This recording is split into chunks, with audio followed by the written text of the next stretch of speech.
Nasamsam sa magkahiwalay na operasyon ang milyong-milyong pisong halaga ng shabu.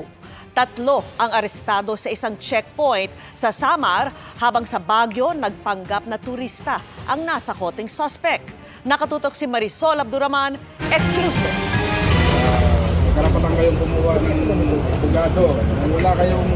Hindi na nakapalag ang 3 lalaking hinuli sa isang checkpoint sa Barangay Mahayag at Balogan City sa Samar.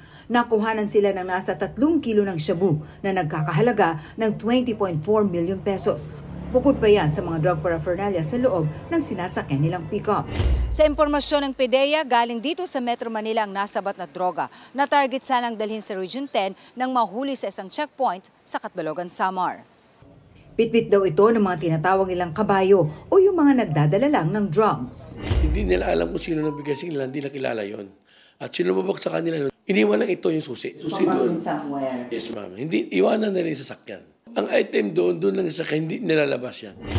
Sa hiwalay na operasyon, isang lalaki naman mula sa Bulacan ang inaresto matapos mahulihan ng 10 brick ng marijuana. Nangyaring bypass sa isang mataong lugar sa Barangay Burnham Legarda, Quezad sa Baguio City.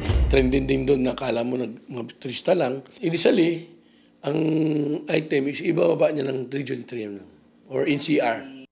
Nakakulong na ang mga suspect na wala pang pahayag sa ngayon. Para sa GMA Integrated News, Marisol Abduraman. Nakatuto, 24 oras.